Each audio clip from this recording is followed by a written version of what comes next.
नमस्कार, प्रखर राजपूत को देख रहे हैं आप। आज तारीख है 20 जून साल 2026 और इजराइल, फिलिस्तीन, लेबनान, पाकिस्तान, भारत समेत पूरी दुनिया की खबरों के साथ एक बार फिर से आपके सामने हाजिर हुआ हूं। दोस्तों, इस वीडियो में आपको बताएंगे कि यूनाइटेड नेशन के अंदर अमेरिका और इजराइल के अंदर एक भिड़ंत की खबर निकल के सामने आई है। अब इस खबर की कितनी सच्चाई है, क्या कुछ हुआ है, इसको हम आपको डिटेल बताएंगे। और साथ ही खबर ये निकल के सामने आ रही है कि बेंजामिन नेतन्याहू का ये प्लान है कि कुछ भी करके जो अमेरिका ने ईरान के साथ सीज फायर किया है उस सीज फायर को तोड़ा जाए, क्योंकि सीज फायर की वजह से ईरान अच्छे खासे पैसे कमा रहा है। और इसको लेकर दोस्तों लेबनान में आईडीएफ ने एक बयान जारी किया और ताबड़तोड़ हमले किए। अब बयान क्या था और हमलों में कितनी कैजुअलिटी हुई दोस्तों, इसके बारे में हम आपको डिटेल बताएंगे। और साथ ही मोदी सरकार में इस देश का बेड़ा गर्क हो चुका है।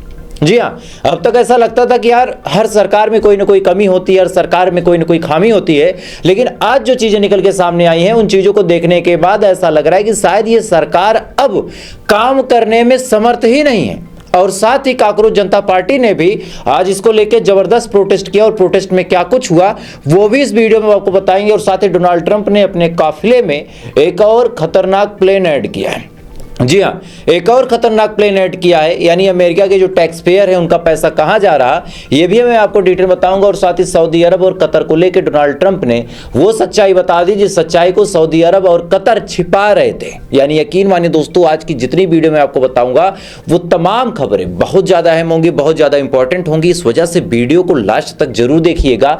चैनल पर अगर आप नए हैं तो वीडियो को लाइक करके, चैनल को सब्सक्राइब करके अपना प्यार जरूर दीजिएगा। और साथ ही इजराइल और ईरान की जंग में आप किसके साथ खड़े हैं कमेंट करके बताइएगा। तब तक दोस्तों एक एक करके मैं आपको खबरें बताता हूं। और सबसे पहली, सबसे बड़ी, सबसे अहम खबर यह है कि यूनाइटेड नेशन के अंदर बाकायदा यूनाइटेड नेशन की महिला अधिकारी और इजराइल के राजदूत के बीच काफी गर्मा गर्मी का माहौल देखने को मिला। आलम ऐसा था कि जैसे ये यूनाइटेड नेशन का मंच ना होके कोई मछली मंडी हो। दरअसल हुआ क्या कि इजरायली सैनिक जब गाजा के अंदर, लेबनान के अंदर घुसते हैं तो जो 16-16, 17-17 साल की लड़कियां मिलती हैं उनको, उनके साथ ये क्या कुछ करते हैं आपको पता है। उन लड़कियों के साथ गलत काम किया जाता है, उन लड़कियों की इज्जत आबरू लूटी जाती है। और इसी को लेकर यूनाइटेड नेशन में एक मामला चल रहा था। और यूनाइटेड नेशन में जो यूनाइटेड नेशन की महिला अधिकारी जिनका नाम प्रमिला पैटर्न है, उन्होंने आरोप लगाया और कहा कि इजराइल ऐसे यौन अपराध को अंजाम देता है जो कि बिल्कुल गलत है और इसके लिए इजराइल को यूनाइटेड नेशन में बैन कर देना चाहिए। अब ये बात जैसे इन्होंने बोली, फौरन इजरायली जो राजदूत था वहां पर, जिसका नाम डैनी डैनन था, डैनी डैनन ने फौरन भड़कते हुए कहा कि तुम तो पक्षपात कर रही हो, तुम फिलिस्तीन के सपोर्टर हो, इस वजह से तुम हमारे खिलाफ ऐसी बातें कर रही हो, बाकी हमारा ऐसा कोई काम नहीं, हमने आज तक कुछ किया नहीं है। उसके बाद जो प्रमिला पैटर्न है उन्होंने कई सारे ऐसे सबूत दिखाए जिस सबूत में साफ तौर पे दुनिया ने देखा कि इजराइल ऐसा काम कर रहा था। अब इसी को लेके जो प्रमिला पैटर्न है और साथ ही जो डैनी डैनन है, इन दोनों के बीच जबरदस्त बहस हुई। मामला एकदम मछली मंडी टाइप हो गया था। बीच में कुछ लोग बीच बचाव करते कहते हैं कि यूनाइटेड नेशन है, कोई नुक्कड़ मार्केट नहीं, यहाँ पे आप लोग आराम से बात करें। लेकिन इजराइल के राजदूत के ऊपर फ्रस्ट्रेशन सवार था, उसने जो कुछ बोल सकता था वो कुछ बोला। और इधर प्रमिला पैटर्न भी किसी भी हद से पीछे नहीं हटी और मामला आज पूरी दुनिया में सर्कुलेट हो गया है कि इजराइल के जो सैनिक हैं वो गाजा में बच्चियों के साथ गलत काम करते थे। खैर, इजराइल इतना खतरनाक है, इजराइल इतना मतलब एक तरह से कहा जाए साफ शब्दों में इतना हरामी देश है कि इसके ऐसे ऐसे प्लान होते हैं कि उस प्लान को अगर आप सुनेंगे तो सुनने के बाद आप ताजुब करेंगे। डोनाल्ड ट्रंप के खास लोगों ने डोनाल्ड ट्रंप को यह मैसेज भेजा है कि इजराइल के प्रधानमंत्री बेंजामिन नेतन्याहू ये प्लान बना रहे हैं कि भाई साहब कैसे भी करके, मतलब कुछ भी करना पड़ जाए, लेकिन अमेरिका और ईरान का जो सीज फायर है वो सीज फायर टूट जाए और अमेरिका के ऊपर सबसे पहले तो फिर से वही सेंक्शंस लगाए जाए जो सेंक्शंस अमेरिका के ऊपर पहले लगे। अब आपके दिमाग में यह सवाल आ सकता है कि आखिर इजराइल ऐसा क्यों चाह रहा, तो उसके पीछे दोस्तों वजह यह है कि जब से सेंक्शंस हटा है तब से लेके अभी तक, मतलब 5 से 6 दिन हुए होंगे, 5 से 6 दिन के अंदर 1.6 बिलियन डॉलर के करीब की रकम का तेल ईरान ने पूरी दुनिया में बेचा। 1.6 बिलियन डॉलर, मतलब बिलियंस में अब ईरान बात कर रहा। दूसरी बड़ी बात आप सुनिए, 10 जहाजों पे 20 मिलियन बैरल के करीब अभी तेल लदा है, यह भी पूरी दुनिया में बेचा जाएगा और उससे भी ईरान अच्छा खासा पैसा कमाएगा। और इजराइल को यह बात पता है कि ईरान अगर साइंस और टेक्नोलॉजी में कहीं भी थोड़ा सा पीछे होता था तो उसके पीछे वजह यह होती थी कि भाई थोड़ा सा पैसे की कमी होती थी। अब तो ईरान बहुत तेजी के साथ पैसा कमा रहा। और इतना पैसा अगर ईरान कमा रहा है तो जाहिर सी बात है जो मिसाइल, जो ड्रोन अब तक नहीं खत्म हो रहे थे, मतलब इतना हमला हुआ है, मतलब इतनी लड़ाई ईरान ने लड़ी, लेकिन इसके बावजूद ना ड्रोन खत्म हुआ ना मिसाइल खत्म हुई, जबकि ईरान के पास पैसे की कमी है। अब सोचिए भाई साहब कि ईरान इतना पैसा कमाएगा तो उसके पास कितने हथियार होंगे, और फिर ईरान का मुकाबला किया जा सकता है? अभी भी नहीं किया जा सकता, लेकिन तब की स्थिति आप सोचिए। और इसी स्थिति से दोस्तों इजराइल बहुत बुरी तरीके से डरा हुआ है, और डरने के बाद आज इजराइल ने लेबनान में ताबड़तोड़ हमले किए हैं। जी हाँ, सबसे पहले आईडीएफ के जो प्रवक्ता है उन्होंने बताया कि हिजबुल्लाह की तरफ से हमारे ऊपर हमले किए गए, हमारे जो सेंसिटिव एरिया है वहां पे रॉकेट से हिजबुल्लाह ने दागे और अब हम इसका बदला लेंगे। क्या कुछ कहा है आईडीएफ ने, थोड़ा सा सुने आप। Overnight, Hezbollah once again attacked IDF soldiers operating in southern Lebanon to protect Israeli civilians. We lost 4 of our soldiers. They were killed while protecting their country. Over the course of weeks, and including last night, Hezbollah has launched hundreds of explosive drones and rockets at Israeli civilians and soldiers. These attacks by Hezbollah are violations of the ceasefire. They prove that Hezbollah's goals remain the same: to remain on Israel's borders and to plan and carry out attacks on our civilians. This is not a reality we can accept, and this is exactly why the IDF continues to operate in southern Lebanon. Recent events have made one thing clear: IDF soldiers must stand between Hezbollah and Israeli civilians. We will not wait for the next attack to reach our homes. We will continue to remove immediate threats, respond to Hezbollah's violations, and do whatever is necessary to protect our civilians. Our mission remains the same: to ensure that Hezbollah cannot rebuild itself and pose a threat to our civilians. इस video में आप साफ तौर पे सुन सकते हैं कि IDF ने साफ तौर पे ये बात बता दी है कि भैया लेबनान पे तो हम हमला करेंगे, ताकि इजराइल और जो ईरान के बीच एक कथित सीज फायर हुआ है, मतलब साइन तो भले ही अमेरिका ने किया, लेकिन अमेरिका ने आश्वासन दिया है कि इजराइल लेबनान के ऊपर हमला नहीं करेगा और ना ही लेबनान इजराइल के ऊपर हमला करे। तो ऐसे हाल में ये जो तथाकथित सीज फायर है, इस सीज फायर को तोड़ दिया जाए और एक बार फिर से ईरान भड़के, जंग शुरू हो, ताकि ईरान के ऊपर सेंक्शंस लगाया जा सके। और इसी की बात दोस्तों लेबनान में एक जगह लगती है नबितिया के ऊपर ताबड़तोड़ हमले इजराइल ने किए। 2 वीडियो निकल के सामने आए हैं, मैं चाहूंगा कि दोनों वीडियो को आप साफ तौर पर देखें।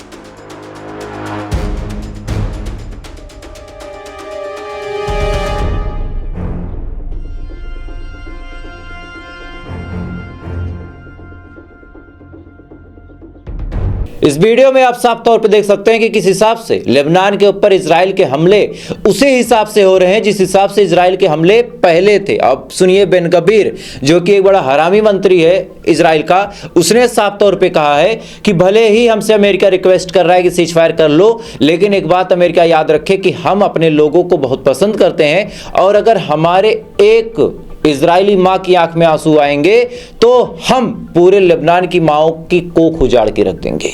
अगर हमारे ऊपर एक रॉकेट दागा जाएगा लेबनान की तरफ से तो हम पूरे लेबनान में आग लगा देंगे, ऐसा कहना है बेन गबीर का, और ये डायरेक्ट धमकी अमेरिका को दी गई है।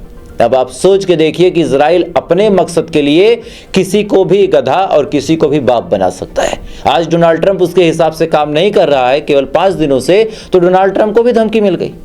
अब आप सोच के देखिए कि इजराइल कितना कंट्रोल करना चाहता है पूरी दुनिया को। मतलब अब तक अमेरिका बाप था, लेकिन अब अमेरिका अगर नहीं सुन रहा है तो फिर तुम भी भाड़ में जाओ, दिखा दिया, देख लो। इशारा आप समझ गए होंगे कि मैं क्या कहना चाह रहा हूं। खैर, इधर तो ये तमाम चीज दोस्तों चल रही है, इधर डोनाल्ड ट्रंप ने भी कुछ ऐसी सच्चाइयां उजागर की हैं जिन सच्चाइयों के बाद जो लोग ये कहते थे कि ईरान ने इनके ऊपर हमला किया, तो भाई साहब क्यों किया? ईरान ने तो गलत किया।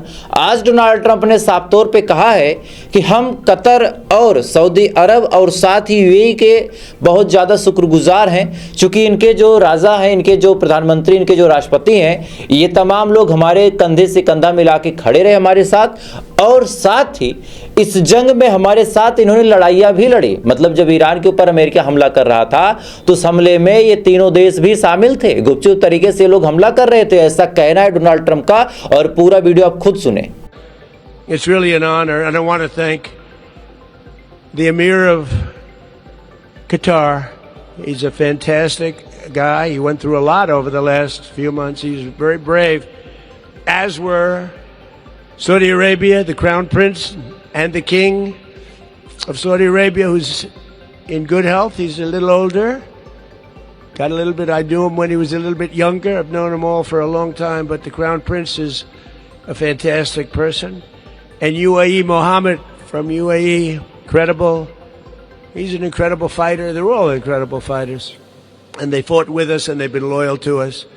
And I appreciate it. Also Kuwait, Bahrain, and some others. इस वीडियो में आप साफ तौर पे सुन सकते हैं कि किस हिसाब से डोनाल्ड ट्रंप ने सऊदी को भी धन्यवाद किया, साथ ही कतर को भी थैंक्स बोला, इसके अलावा यूएई के लिए भी तारीफ में कसीदे पढ़े। और यही तीनों देश है जिनको बढ़िया से मार रहा था ईरान। क्यों मार रहा था? वजह बड़ी साफ है कि इन्होंने अपने एयर स्पेस का इस्तेमाल होने दिया, इन्होंने गुपचुप तरीके से ईरान के ऊपर हमला भी किया। और जब ये तमाम चीजें दोस्तों ये करेंगे तो फिर क्या होगा? जाहिर सी बात है, कोई भी होगा वो मारेगा, बिल्कुल मारेगा। अब सुनिए, इधर डोनाल्ड ट्रंप भले ही एक जंग से निकला हो, लेकिन एक दूसरी जंग डोनाल्ड ट्रंप के मुहाने पे फिर से खड़ी है। रिपोर्ट आपके सामने दोस्तों, आप देख सकते हैं कि चाइना ने ताइवान की घेराबंदी शुरू कर दी है। ताइवान का जो नॉर्दर्न पोर्ट है, मतलब नॉर्दर्न साइड है, वहाँ पे घेराबंदी, वहाँ पे बाकायदा खतरनाक मिसाइलों से लैस इनकी सबमरीन, इनके जहाज, इनके एयरक्राफ्ट कैरियर, ये सब तैनात है। साथ ही साउथ साइड में तैनात हो गया है, साथ ही ईस्ट में भी तैनात है। यानी 3 दिशाओं से बाकायदा घेर लिया गया है और चौथी दिशा से तो हमला होगा। और ये डोनाल्ड ट्रंप के लिए एक बुरी खबर है, क्योंकि जब से ईरान के साथ सीज फायर हुआ है डोनाल्ड ट्रंप काफ़ी खुश है, काफ़ी खुश है। अभी आपको एक वीडियो दिखाऊंगा कि डोनाल्ड ट्रंप ने अपने चलने के लिए एक नए हवाई जहाज का उद्घाटन किया, एयरफोर्स 1 का, और बाकायदा बताया कि भाई इससे ज़्यादा स्पीड में कोई नहीं चल पाएगा, इससे ज़्यादा सिक्योरिटी किसी जहाज में नहीं होगी। मतलब अपने हिसाब से डोनाल्ड ट्रंप ने कस्टमाइज करवाया अपना एरोप्लेन और उसका इनॉग्रेशन किया। पूरा वीडियो देखें आप। But our pilots, designers, and engineers prepared an aircraft that is the largest Air Force One ever built. It flies further and faster than any Air Force One. Those are the giant engines. Those are incredible engines. It's the fastest. Flies further. You don't have to stop for fuel every few hours. You maybe will never have to stop for fuel. It's got, they call it unlimited. Well, it's pretty close to unlimited, and which is among the most beautiful aircrafts the Air Force will ever see or operate. You'll never have this opportunity again, and I want to thank everybody involved. इस video में दोस्तों आप साफ तौर पे सुन सकते हैं कि किस हिसाब से डोनाल्ड ट्रंप ने अपने हवाई जहाज का उद्घाटन किया। उस हवाई जहाज पे डोनाल्ड ट्रंप भी नाम रख दिया। यानी इस समय डोनाल्ड ट्रंप काफी खुश है, क्योंकि जिस दलदल में उसने पैर डाला था उस दलदल से उसका पैर निकल चुका है। लेकिन इजराइल की हरकतें ऐसी है कि ईरान से जंग कभी भी शुरू हो सकती है, साथ ही इधर ताइवान के साथ चाइना की शुरू हो सकती है, और ये पूरी दुनिया में विश्वगुरु बने बैठे हैं। तो इनको तो हर मामले में इंटरफेयर करना पड़ेगा, और ऐसे हाल में अब ये टेंशन में है। भाई बुढ़ा हो गया, 80 साल का आदमी है, कितना काम करेगा? अब हमारे वाले की तरह माम थोड़ी ना है कि भाई 16-16, 18-18 घंटे काम होगा। वो बात अलग की है कि काम इतना तेजी के साथ होता है कि वो काम भारत से निकल के कभी कभार अबू धाबी तक पहुंच जाता है। अब आप कहेंगे कि प्रखर भाई ये कौन सी बात बता दी आप, तो थोड़ा सा सुने। नीट का एग्ज़ाम 2 बार लीक हुआ, आपको पता है। नीट के एग्जाम को सही से न कराने की वजह से कॉकरोच जनता पार्टी ने कल जंतर मंतर पे बाकायदा प्रोटेस्ट किया। उसका भी वीडियो देखें आप।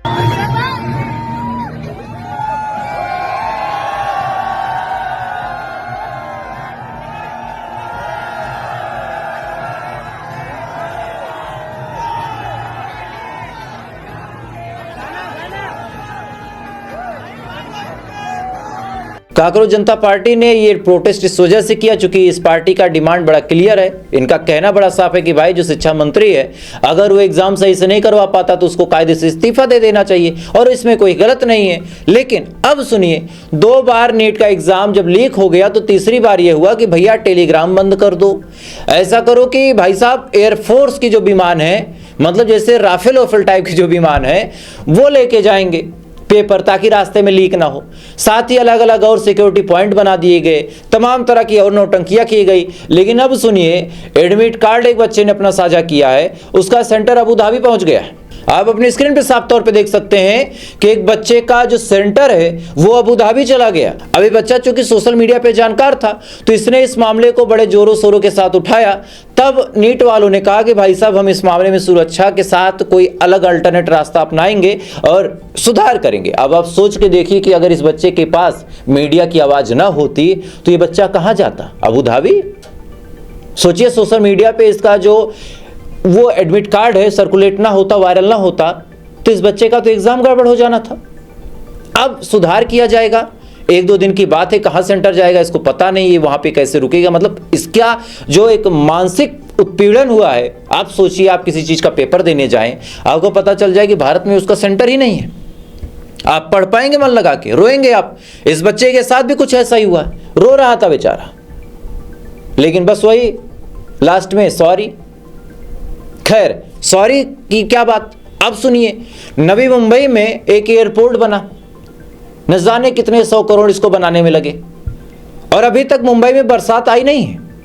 अभी एकाध दिन हल्की फुल्की झीसेबादी, बूंदाबांदी ये सब हो जाती है और हल्की सी बूंदाबांदी में ही ये एयरपोर्ट ऊपर से बह गया। मतलब भ्रष्टाचार की कलई आप देखिए कहां खुलती है कि पहली बरसात में एयरपोर्ट चूने लगा। वीडियो देखें आप।